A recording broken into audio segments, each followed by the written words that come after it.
चंदनपुर बहुत सुंदर गांव था। बहुत अमीर हैं यहाँ के लोग, सिर्फ अपने काम से मतलब रखते हैं। ऐसे ही लोगों को मतलबी कहा जाता है। यही गांव में पीपल का एक पेड़ है जो बहुत ही घना है, जिसके नीचे चबूतरा बना हुआ है। सब लोग हंसी खुशी रहते थे, लेकिन एक दिन भिखारन बुढ़िया भीख मांगते हुए चंदनपुर गांव पहुंच जाती है। दिनेश के दरवाजे पर जाती है और भीख मांगने लगती है। बुढ़िया, बेटा कुछ खाना दे दो, भूख लगी है, भगवान आपको और धन देगा।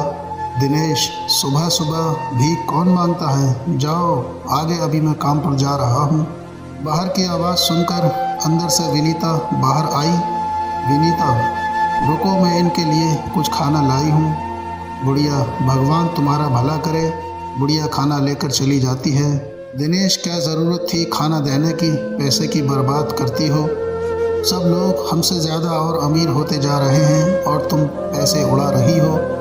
विनीता, तुम बिना मतलब की बात मत करो, खाना ख़राब हो चुका था इसलिए दे दिया। खाना लेकर बुढ़िया पीपल के पेड़ के नीचे चली जाती है। खाने को खोलती है तो उसमें से बदबू आती है। गौर से देखा तो उसमें कीड़े पड़ चुके थे। गरीब बुढ़िया ने खाना फेंक दिया और दूसरे घर में भीख मांगने चली गई। और वो निशा नाम की औरत से बोली, बुढ़िया, भगवान भला करेगा तुम्हारा, मुझे कुछ खाना दे दो। और हाँ, गंदा खाना मत देना, मैं पहले से ही बीमार हूँ और बीमार हो जाऊँगी। निशा, एक तो भीख मांगती हो और ऊपर से फरमाइश भी करती हो। जाओ, नहीं है मेरे पास देने के लिए कुछ भी। गरीब बुढ़िया वहाँ से दूसरे घर में खाना मांगने चली गई। एक आदमी ने थोड़ा सा खाना दिया। बुढ़िया, बेटा थोड़ा सा खाना और दे दो, इसमें तो पेट भी नहीं भरेगा। लड़का, देखो हम इससे ज़्यादा नहीं दे सकते, महंगाई का ज़माना है, पेट्रोल कितना महंगा हो गया है पता है। गरीब बुढ़िया को गांव के लोगों से इतनी कम भीख मिलती है कि उससे उसका पेट भी नहीं भरा। कुछ दिन में वो और ज़्यादा कमज़ोर हो गई। बहुत अधिक गर्मी होने के कारण एक दिन बुढ़िया को बहुत ज़ोरों से प्यास लगती है। आसपास पानी न मिलने के कारण वो लोगों के घर जाकर पानी मांगने लगती है, लेकिन वहाँ के लोग इतने मतलबी हैं कि गरीब बुढ़िया को पानी भी नहीं दे रहे थे। बुढ़िया, पानी दे दो, कोई मुझे पानी दे दो। उसे कोई भी पानी नहीं देता है। उसे देखते ही वहाँ के लोग उसे भगा देते थे। लोगों के घर जाकर वो बहुत थक चुकी थी, लेकिन उसे एक बूंद पानी पीने के लिए भी नसीब नहीं हुआ था। चलते चलते वो उस पीपल के पेड़ के नीचे जाकर बैठ जाती है। कुछ देर बाद बीमारी और पानी न मिलने के कारण बुढ़िया की वहीं मौत हो जाती है। बुढ़िया के मर जाने के बाद वहाँ अजीब अजीब सी घटनाएं होने लगती हैं।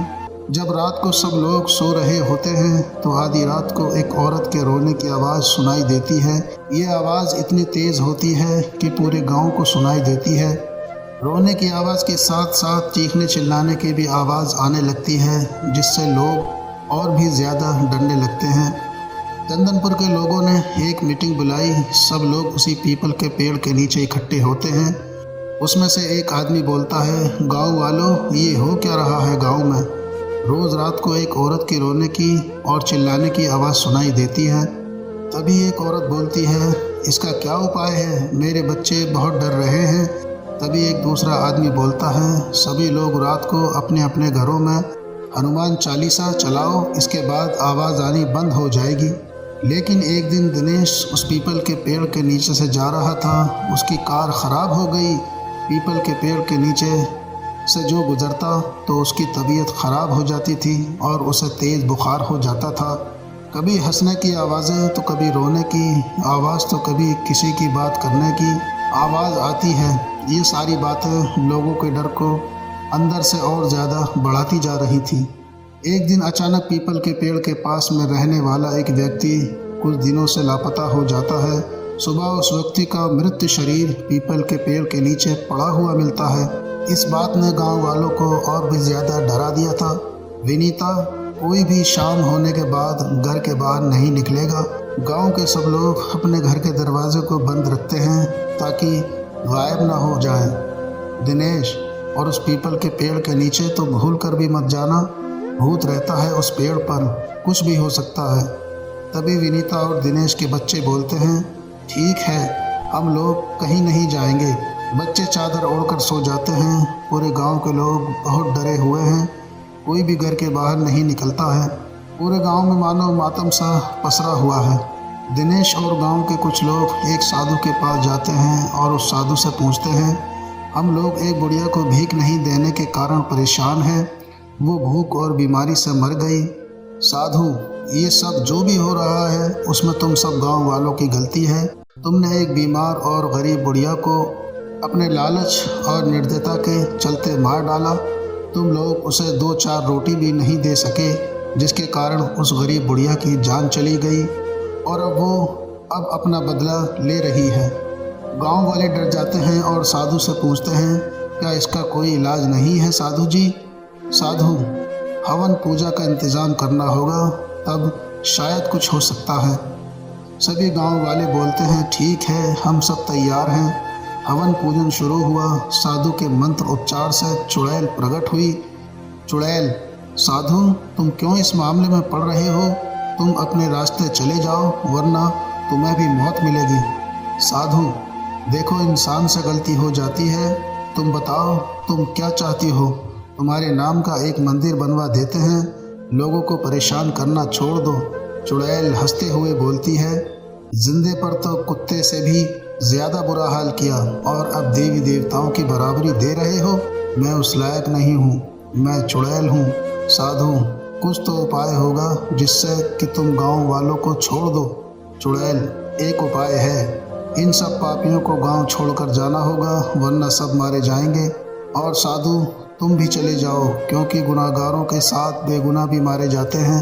इस गांव को मेरा श्राप है, जो भी इस गांव में रहेगा वो मरेगा जैसे मैं मरी थी। ये बोलकर चुड़ैल गायब हो जाती है और साधु गांव वालों से बोलता है, इसका कोई इलाज नहीं है। जब तक वो अपना बदला नहीं ले लेती, वो शांत नहीं होगी। धीरे धीरे लोग बीमार होने लगे और बीमारी बढ़ती जा रही थी, जिसके कारण चंदनपुर वालों को उस गांव को मजबूरी में छोड़कर दूसरी जगह जाना पड़ा। लोगों को एक गलती के कारण अपना अपना घर और अपनी ज़मीन जायदाद सब छोड़कर जाना पड़ा। ये गांव अब सुनसान पड़ा है। अब यहाँ तो ना कोई आता है और ना ही कोई रहता है।